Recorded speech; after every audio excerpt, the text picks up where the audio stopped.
serve? Well, I was looking for a sweater, actually. Certainly, sir. Mr. Granger, are you free? I'm sorry, Captain Peacock. I'm in the middle of a bowler hat. Mr. Lucas, is Mr. Humphries free? Yes, Mr. Granger. Mr. Humphries, are you free, Mr. Humphries? I'm free, Mr. Lucas. Mr. Humphries is free, Mr. Granger. Thank you, Mr. Lucas, Captain Peacock. Yes, Mr. Granger. Mr. Humphries is free, Captain Thank you, Peacock. Mr. Granger. And Mr. Humphries is free, so he'll attend to you, sir. Mr. Humphries, forward. Are you being served, sir? Thank you, madam. The bill is inside, and if the garment doesn't give you every satisfaction, please bring it back, because we're only here to be of service. Well, it had got to be 9:30, and I was all dressed up in dressed and he still hadn't arrived. He stood you up. Men don't stand me up, Miss Brahms. Oh, no. No, I expect his car had broken down. It did the last time we had a date. Oh, and he apologised most humbly when I bumped into him a week later. Oh, so you're all dressed up and nowhere to go? No. Mrs. Axelby and I went down to the Pally. It was the over-25s night. Oh, did you pick anybody up? We didn't go for that, Miss Brahms. No, I mean, did anyone come up and ask you to dance? Oh, no, I don't encourage that sort of thing. Anyway, I didn't like the look of any of the men there. So after we'd stood by the dance floor for about 20 minutes, sussing it out, you know, we went into the bar. Oh, you didn't get sloshed again? Certainly not. We just had a few gin and tonics. Only one of the tonics I had must have been banned. There are sometimes, you know. But anyway, I came over all dizzy. Mrs. Axelby had to put me to bed. Ices! Here we are, Mrs. Slocombe. 12 pairs of 30 denier tights, unlucky for some. 12 padded bras. Who's kidding who? And finally, 24 pairs of novelty briefs known to such common persons as myself as naughty knickers. What are you talking about, Mr. Mash? Here, look at that. Oh, it's got writing on. Oh, what does it say, Miss Brown? If you can read this, you're too close. How disgusting. It's true. What about them then? Andy. And then there's these come in 4 models. Hello, Cheeky. I love Elvis. Your flies are undone. And no parking. Did you ever see anything like it in your life? Well, my boyfriend bought me a pair of those once, but I wouldn't wear them. Oh, what did they say? In case of emergency, pull down. That must be worth a £5 fine. That'll be quite enough of that, thank you, Mr. Mash. Captain Peacock. Are you having trouble, Mrs. Slocombe? I certainly am, Captain Peacock. Well, I can only give you a moment. I have to see Mr. Rumbold. I absolutely refuse to display these. Well, you're not being asked to wear them, are you? Certainly not. I wouldn't put them on for £1,000. How much would you take them off for, then? Mr. Mash, get back to your basement. Oh, I see.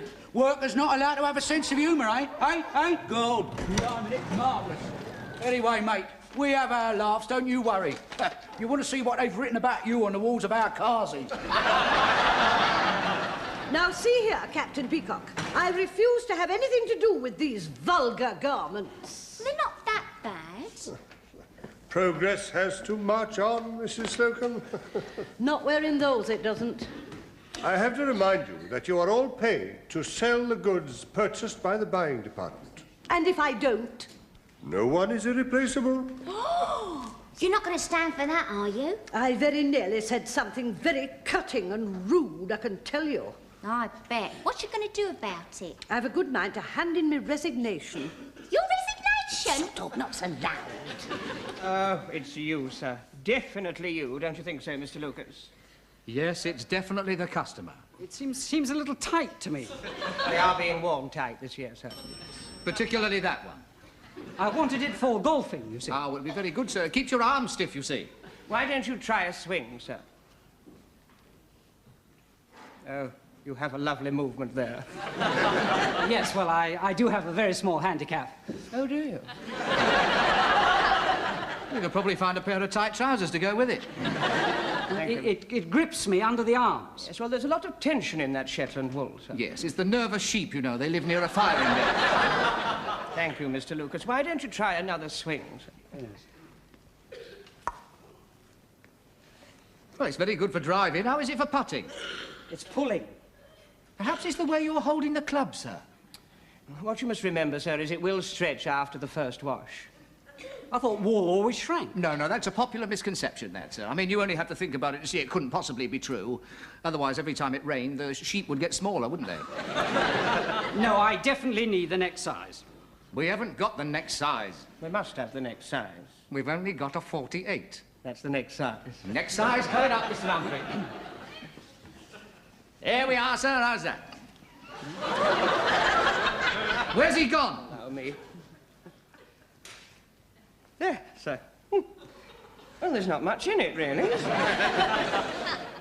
Don't you think it's a little long? Well, they are being worn long this year, sir. It'll be very good for your handicap. What you must remember, though, is it will shrink after the first wash. I thought you said wool doesn't shrink. Ah, that's pure wool. You see, this is half wool and half extruded man-made fibre. The extruded bit shrinks in hot water.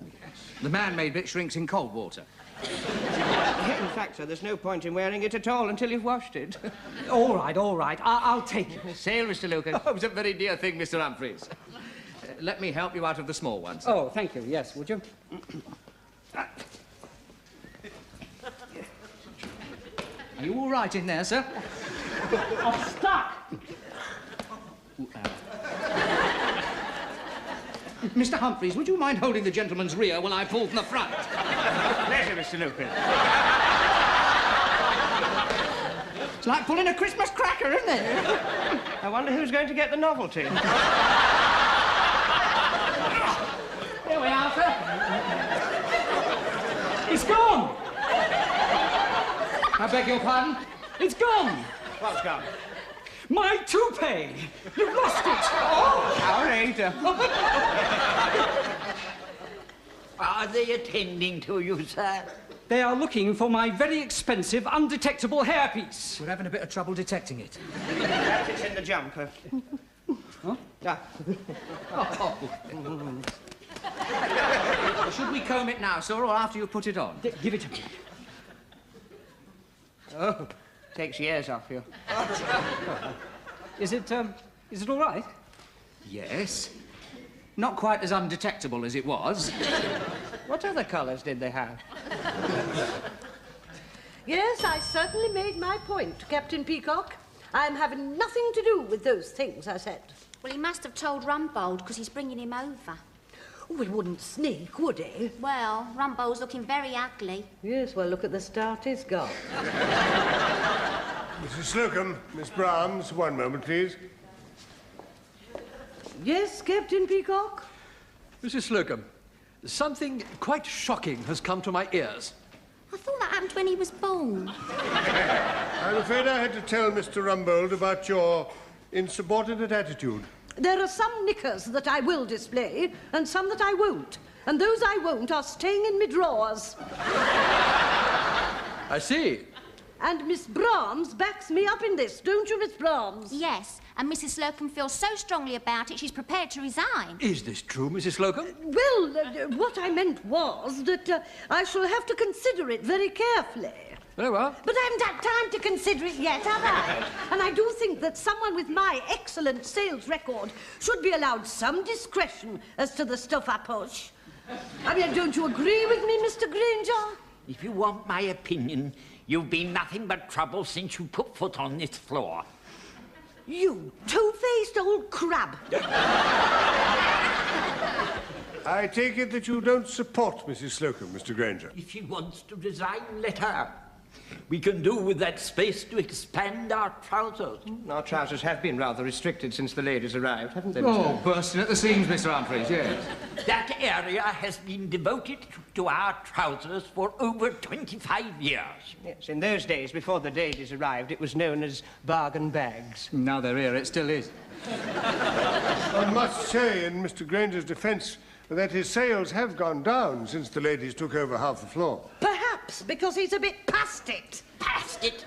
past it. A glass of water for Mr. Granger. Glass of water coming up. Tell that woman I'm severing my connections. Should I cancel the glass of water, then? You know, I really don't know why Mr. Granger's blowing off at me. I mean, it wasn't my idea to move into his trousers. Yes, he's being uncommonly rude. It was a great shock to Mr. Granger to suddenly find ladies in his trousers. Wouldn't have been so bad if it had been sports equipment. I had no idea that Mrs. Slocombe's underwear was causing so much friction. Neither did I. Anyway, I could easily get a top job somewhere else, you know. Harrods have been making some very interesting overtures. Oh, yeah. What for? The piano department? I also have very good connections with Marshall and Snellgrove. And the beauty department at Swan and Edgar's have made me a very interesting offer. What was it, a free facelift? That's it. I'm going. Mr. Granger, don't stop her. Oh, no, I was just going to ring for the lift. You can't go without your hat and coat. I'm not going outside.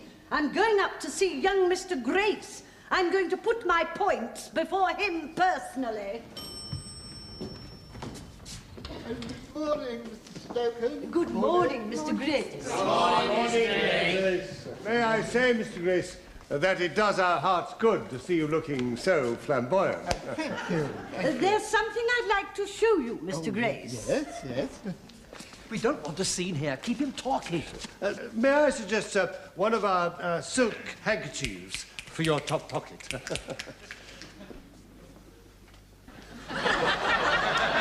That's quite a good match, I think you'll agree. Yes, yes. What do you think of that, Mr. Grace? Oh, I prefer it. Don't you agree? Oh, yeah. Yes, of course. I have an announcement to make. Quiet for Mr. Grace. You may all be surprised to know that I have been a widower now for 40 years. I don't see my day too much. Yet there's somebody here in Grace Brothers who I've had my eye on for some time. I'm sure, sir, that any lady who's attracted your attention must have great qualities, Mr. Grace. She will indeed be a lucky lady, sir. Yeah, she'll have lots of lolly and all. And she won't have long to wait for it. To sum it up, the maximum of one thing and the minimum of the other. May we be permitted to know the name, sir? No, I prefer to keep that a secret until I've told her my intentions. Well, that shouldn't take long. But I shall reveal everything to you shortly. No, we'll look forward to that, Mr. Grace. Will you give me your arm, Mr. Slocombe? I'd like to have a word with you in private. How long have I known you now, Mrs. Slocombe? Oh, since I was a junior here, Mr. Grace. Ah, yes, a very long time. Yes, well, we can't discuss it here. Perhaps you would have tea with me in my office this afternoon at, say, 4 o'clock. I want to talk about a ring. A ring? Well, carry on, everybody. You've all done very well.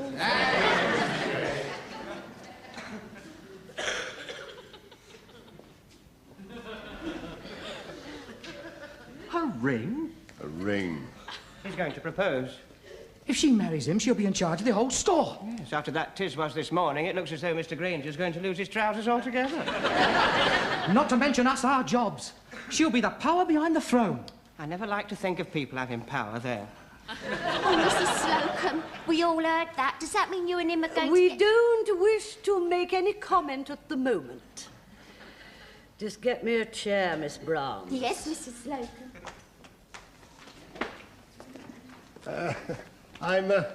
I'm sorry about our little misunderstanding, Mrs. Slocombe, but I was only doing my duty. As a matter of fact, when I spoke to Mr. Rumbold, I did say that my sympathies lay with you. But it was you who said we'd better put her in her place. No, sir, what I actually said was there should be a better place for us to put her in. No hard feelings, Mrs. Slocombe. I have never seen so much crawling since the last time I was at the reptile house in the zoo. That'll do, Miss Brahms. Just because Mrs. Slocombe's going to marry the head of the firm, you're getting all smarmy. Have a sweet, Mrs. Slocombe. No, thank you, my dear. I have to think of my figure for a little longer. Besides, I haven't actually said yes yet, you know. One has to weigh up the pros and cons. Well, he's very old. I mean, he's past it. Yes, I'm not sure whether that's a pro or a con. Anyway, he's not all that old. I mean, he's only about 70. Well, he certainly doesn't look 70. No, looks about 85. Besides, age has nothing to do with it. I wonder where he's going to take you for honeymoon. They have a lot of earthquakes in Japan. What's that got to do with it? Well, get into a nice hotel, get him in the bridal suite and wait for a tremor. You've got till 4 o'clock to make up your mind. Do you think he's going to pop the question? And if he does, Mrs. Slocombe, what's the answer going to be? I shall have to think about that very carefully. If you have any bother, you must do. He loves me not with your tea bags. Oh, but my hair's an absolute sight. I wonder if I could get an appointment up in the Continental Beauty Salon with Madame Beryl. Of course, it would mean having an extra long lunch break. No, I'm sure that'll be quite in order. Those decisions are mine, Captain Peacock. Take as long as you like, Mrs. Slocombe. Don't worry about your lunch. I'll send you down a bit of fairy cake. Yes, you don't want your tum to rumble just as you're about to say, this is so sudden. But what am I going to wear? I mean, I must look my best. The full facilities of my department are at your service, Mrs. Slocombe. She's hardly likely to get proposed to wearing a 3-piece suit. I was referring to our superior fitting room with two-way mirror. I beg your pardon. You know, what Mr. Granger really meant was the mirror you can see back and front in at the same time. Comes in quite handy sometimes. And I'm sure that Mr. Rumbold would welcome your choosing any garment from the ladies' department. Of course, I was about to say that. Oh, how kind. Of course, I would have to choose something suitable to the occasion. How about opportunity knocks?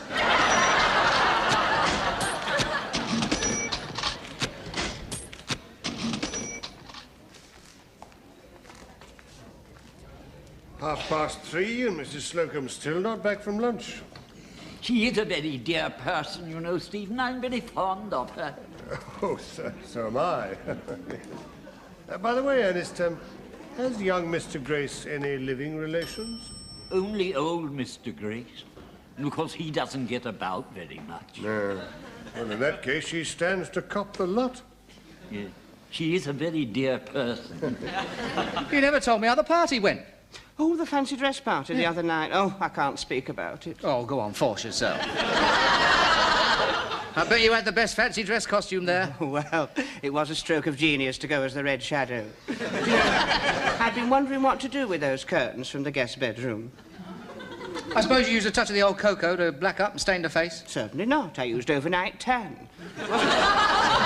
Wasn't quite dark enough, so I stuck my head in the oven for 5 minutes on regular 2.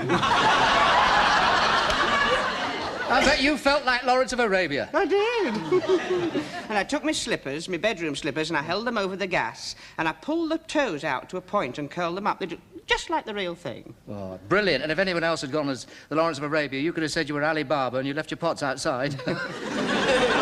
Alas, I shall never know who went as what. What do you mean? Well, my minicab broke down, didn't it? And I had to walk. I couldn't remember the address, and I had no idea where the flat was, and I was knocking on doors at random. Oh, so there you were in your curled-up slippers with your best curtain material, feeling desperate. Until 2 policemen threw their arms round me. You found the fancy dress party, then? No, but you try walking round Golders Green at midnight dressed as an Arab, knocking on doors.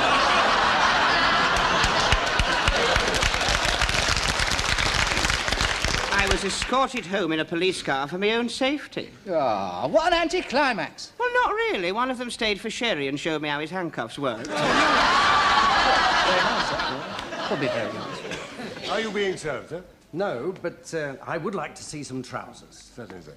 Mr. Granger, are you free? I'm afraid not, Captain Peacock. Mr. Lucas, are you free? I'm free, Mr. Granger. Good. This way. Thanks. Mr. Granger, why did you say that you were not free? Because I'm waiting to tell Mrs. Slocombe how nice her hair looks. How nice your hair looks, Mrs. Slocombe. Very Alan Borough. It's lacquered solid. I bumped into the commissionaire, knocked the peak off his hat. Mrs. Slocombe, it's wonderful. I bet it was expensive. Oh, a mere trifle, dear. I signed the bill. Oh, but I've got out the dresses you wanted to try on. I'm afraid I shall have to leave you in charge, Miss Brahms. Maybe Miss Brahms will have to get used to that. Well, I shall certainly put in a good word for her. Ooh, isn't that a common colour when you get it in the light? Oh, now that's rather nice. And brown's very dignified, isn't it? Yes, and it doesn't show the gravy. Superior fitting room is over here, Mr. Slocombe. Your kindness to me will not go unnoticed, Mr. Granger. Your tie's crooked, Mr. Humphries. Oh, you know, this whole department's in need of redecoration. I can't abide mucky paint. Ah! There's a naked man in there in his underpants. That's nothing, Mrs. Slocombe. You wait till the honeymoon. I think I'll make use of my own facilities, thank you. Captain Peacock, Yes, Mr. Humphries. you're a man of the world. In your wide experience in these matters, do you think they're going to make a go of it? Well, putting it bluntly, Mr. Humphries, I'd say that neither of them is in a position to be very choosy. I can't think what's come over the old boy. Well, perhaps he doesn't want to die unprogenitated. That would be a most unfortunate thing to happen. I mean, perhaps he wants to have somebody ready to take over, like Eva Perón when her junta collapsed. That can be nasty, too. And if you ask me, I think she'll have her hands full. Really? Are you free, Captain Peacock? Yes, indeed, Mrs. Slocombe.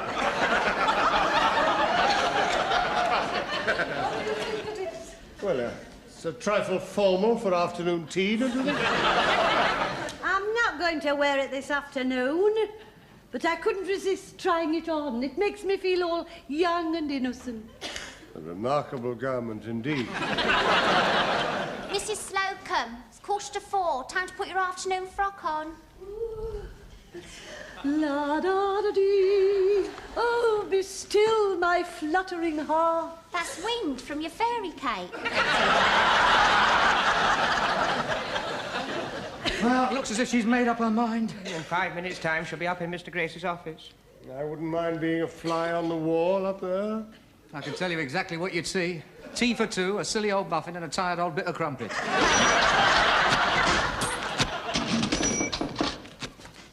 Come in, come in. There are the rings you wanted to have a look at, Mr. Grace. Thank you, Miss Robinson. Where's the tea? Just coming, Mr. Grace. Come in, come in. I hope I'm not late. No, you're early. The tea's not arrived yet. Do sit down. You know Miss Robinson of the jewellery department? Her superior and I are old acquaintances.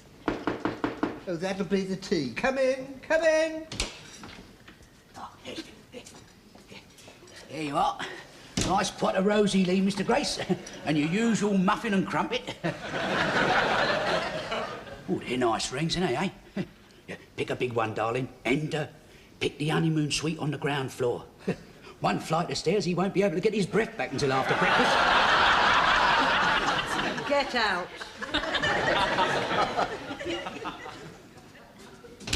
I expect you wonder why I asked you to come and have tea with me, Mrs. Slocombe. Well, a girl does have an inkling, you know. A what? An inkling. What's that? Well, it's what a girl has when there's something special in the air. Oh, you mean like hay fever, something like that? Shall I pour? Yes, please do. I expect you think I'm an old fool getting married again at my time of life. On the contrary, Mr. Grace, you're very young in spirit, and you need someone to take you out of yourself. Well, I mean, you never go on holiday, do you?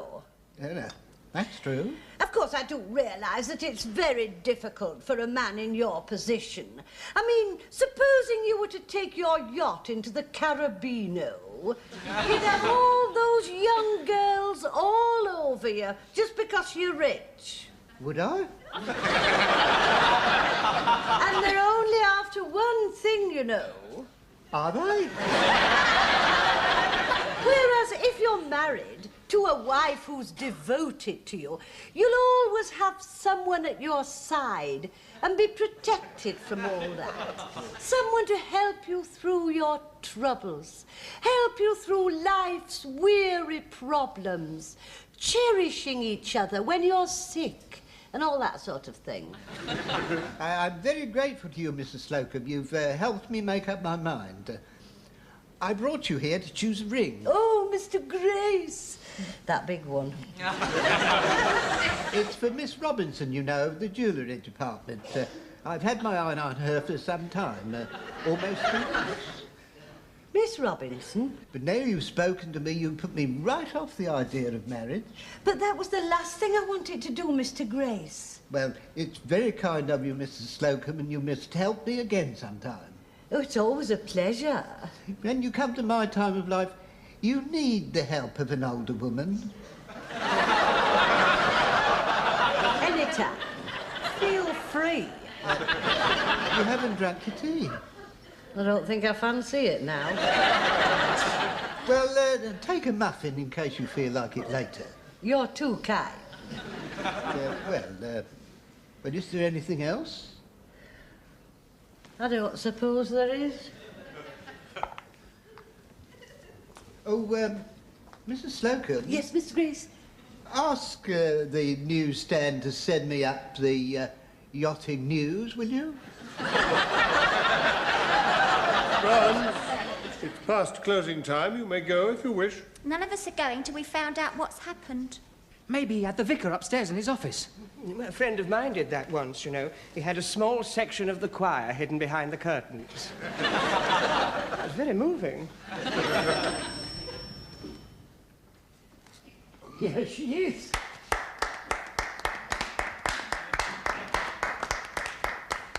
Doesn't she look radiant?